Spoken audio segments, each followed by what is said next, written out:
Principalmente el tema es la salud del trabajador, pero a medida que vaya desglosándolo voy a ir vinculándolo con los distintos puntos más significativos que me parecieron dentro de lo que es el derecho del trabajo y la seguridad social. Muy bien, nosotros cuando hablamos del trabajador no nos tenemos que limitar obviamente a un individuo que obviamente, si bien lo único que tiene para prestar es su vida, es su cuerpo, es su salud, a cambio de una remuneración, ¿quién va a estar o qué? Van a estar a cargo del empleador. Ahora bien, ¿cómo protegemos al trabajador en base a esto? A proteger su salud. No nos estamos refiriendo a un chaleco refractario, a un casco, necesitamos un campo normativo, un campo preventivo que a mí me prevenga, porque obviamente primero lo que yo tengo que posibilitar es prevenir los riesgos. Si yo no puedo prevenir los riesgos, subsanarlos, encontrar distintos medios a fin de esa posibilidad de poder lograr contrarrestar eso. Y en todo caso, una recalificación, una recondición, independientemente si el individuo, si el trabajador vuelve o con la misma capacidad, en el mejor de los casos, o que éste volviera con una disminución de su capacidad y colocarlo obviamente en un puesto correspondiente a ello. Pero, ¿qué y acá cómo podemos relacionarlo con el aspecto del derecho colectivo? Por medio de la negociación colectiva. ¿Por qué? Porque yo tengo que llevar a cabo negociaciones, estar con la parte patronal, con los empresarios, grupos de empresarios, donde va a estar el sindicato, donde nosotros también vamos a encontrar lo que es el Estado, quien va a homologar este convenio colectivo, quien va a intervenir en esta negociación. ¿Por qué? Porque yo tengo que lograr siempre, y esto en base a los principios, porque acá justamente vamos a aplicar muchos principios. ¿Por qué? Porque vamos a tener que darle mucha aplicación al principio protectorio. ¿Por qué? Porque va a lograr ampliar esa norma tan fundamental que tengo en la Constitución Nacional, el artículo 14 bis, prima, base de nuestra materia. De esa manera, ¿qué voy a lograr yo? Voy a lograr un poder de choque, porque eso es lo que tiene el sindicato, aquella entidad que es independiente, que no tiene fines de lucro, que no tiene paritarias en su organización. ¿Por qué hablamos cuando no tiene paritaria en su organización? Porque obviamente hay una clasificación de sindicato, hay distintas obligaciones, distintos derechos, pero todos en un mismo común, que es lograr en frente de la parte patronal condiciones mejores. Por algo justamente el primer párrafo, que es justamente del artículo 14, es cuando habla de condiciones dignas y equitativas de labor, jornadas limitadas, descanso y vacaciones pagas. ¿A qué hacemos referencia con eso? Cuando hablamos de asociación sindical libre y democrática por la simple inscripción en un registro especial, ¿a qué hablamos? A proteger al trabajador. Obviamente que vamos a tener dos regímenes: accidente, enfermedad provocada obviamente en el ámbito laboral, conseguido también como el ámbito de la profesión, ¿sí? Aquel que va a tener un vínculo en hecho o en ocasión del trabajo. ¿Por qué? Por llevar a cabo una determinada prestación, realizar actos, prestar servicios, en consonancia con el concepto cuando nosotros hablamos de lo que es el trabajo y la realización por parte de lo que es el trabajador. Dicho sea de paso, es un título personal, motivo por el cual esto no puede ser reemplazado.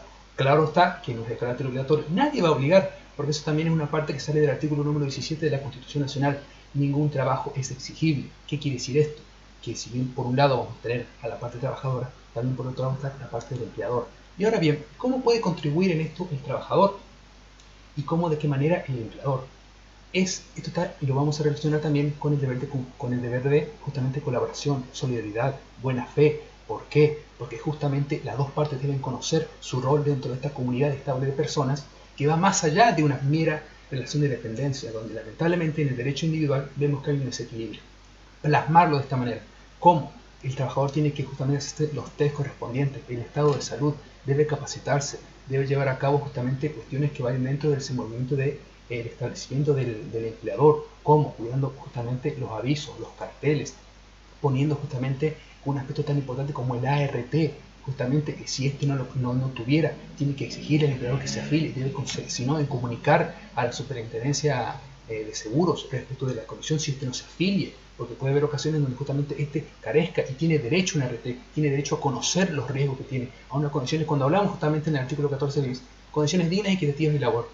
No nos basamos solamente en un determinado establecimiento, debe tener una adecuada protección. Por eso obviamente hablamos de distintas etapas. Hablamos de etapas donde justamente se debe prevenir, ¿sí?, el accionar. ¿Cómo? ¿De qué manera? Yo tengo que negociar con la parte patronal. Y ahí obviamente cuando yo, y esto obviamente el doctor Díaz nos explicó muy bien, vamos a tener distintas etapas. Derecho colectivo, muy bien, segunda parte de la materia. ¿De qué manera? Con sujetos colectivos, sindicato, vamos a tener Estado y vamos a tener justamente a la parte patronal. Ahora bien, pasamos ahí a ¿qué? Una negociación colectiva. Negociación formal, informal. Incluso el doctor Díaz fue muy sabio y nos dijo, informal, se pueden reunir esporádicamente, tomar un café, charlas. La reunión formal es obviamente aquel donde vamos a tener las distintas partes, el Estado va a estar también presente, va a llevar a cabo una homologación, que no tiene que ir en contra de lo que es el orden público laboral. Porque si bien es cierto que las fuentes independientemente si estamos hablando de fuentes de heterónoma, que viene de afuera de la relación laboral, y también las otras dos fuentes autónomas vienen a ser de carácter individual y colectivo, respectivamente el convenio colectivo y el contrato individual. Ahora bien, ¿de qué manera? Primeramente vamos a tener esas tres fuentes. ¿Cómo tengo que ver esto? De la siguiente manera. Yo voy a tener, obviamente, la ley.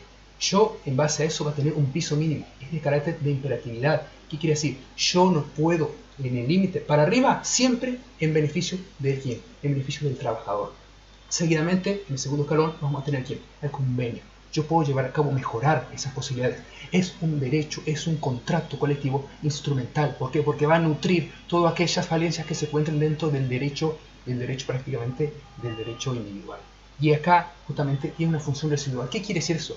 Yo no puedo en un contrato individual poner cuestiones como, por ejemplo, convenios, ¿sí? Que ya están regulados, por ejemplo, convenios de camioneros, ¿sí? O otras cuestiones que tengan que ver, por ejemplo, en lo que respecta a las leyes de jornada, de derecho de trabajo, pero yo puedo mejorar esas condiciones y de esa forma posibilitar en base a eso un mejor bienestar y condiciones para lo que es justamente el parte del trabajador, que lamentablemente nosotros partimos de esa desigualdad y sabemos y reconocemos que existe.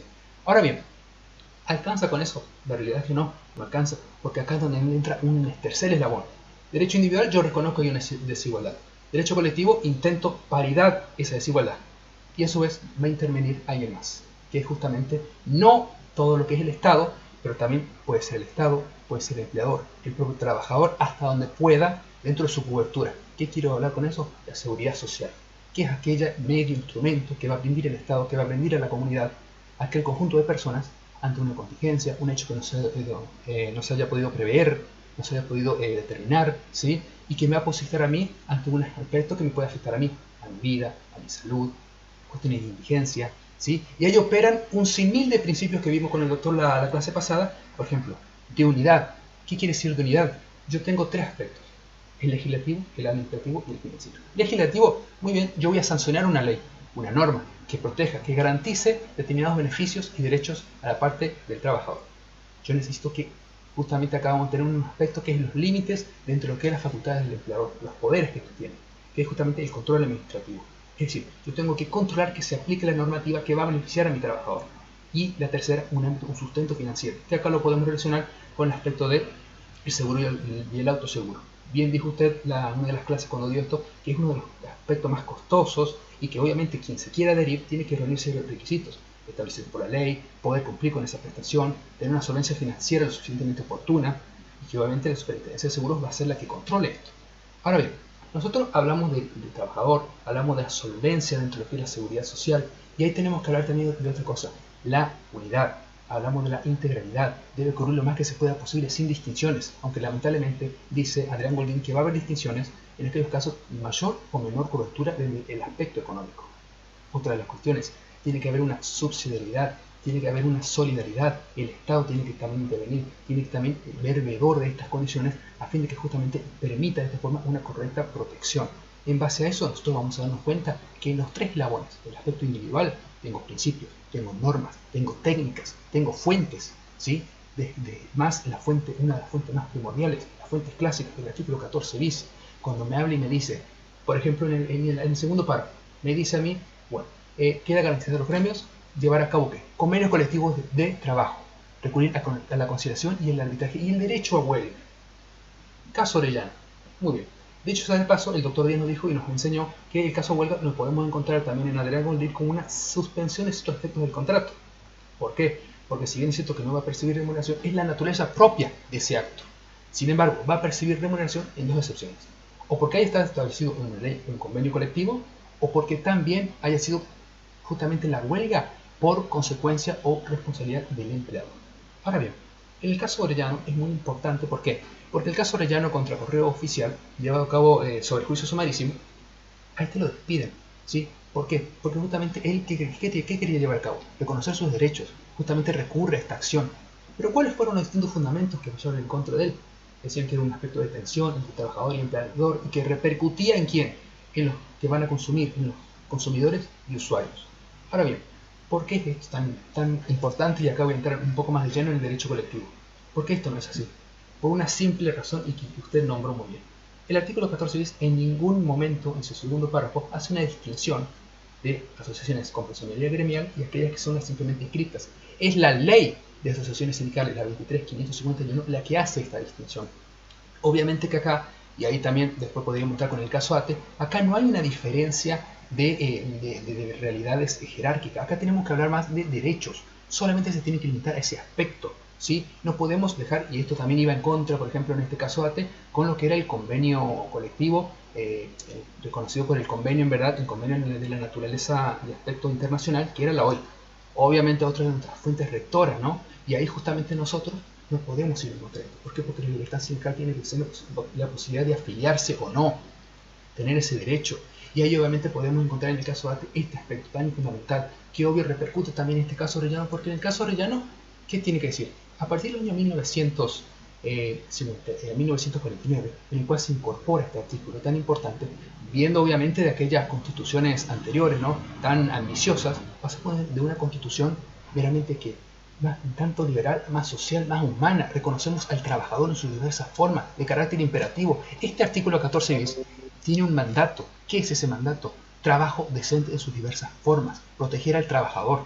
Y es en base a estos aspectos que nosotros podemos protegerlo. Necesitamos, primero, en la primera parte del derecho individual, reconocemos, justamente está establecido en el artículo 17 bis, redistribuir poderes y justamente construir justamente un bloque de distribución de los mismos. ¿Cómo? Por medio de las normas. Nuestra norma, ¿cuál es? Norma de imperatividad relativa. Yo puedo regular todas aquellas cuestiones, pero siempre en beneficio de quién, en beneficio del trabajador.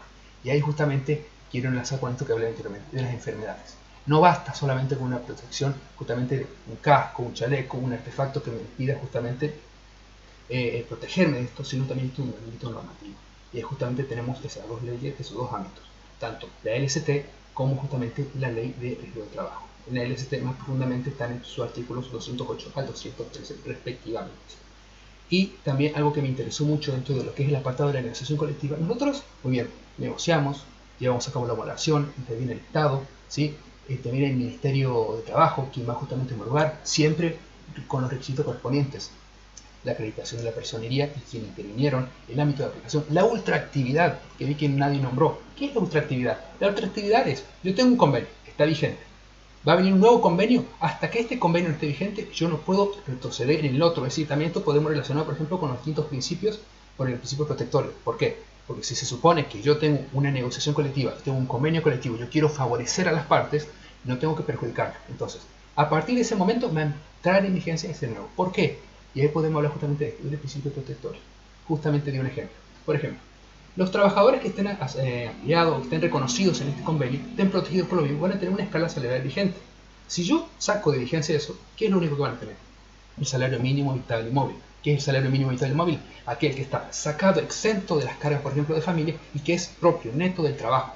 Asistencia sanitaria, subsistema, justamente ahí vemos cómo se relaciona. ¿Subsistema de qué? Subsistema de la seguridad social. Cuestiones que tengan que ver, por ejemplo, educación, alimento, vestimenta.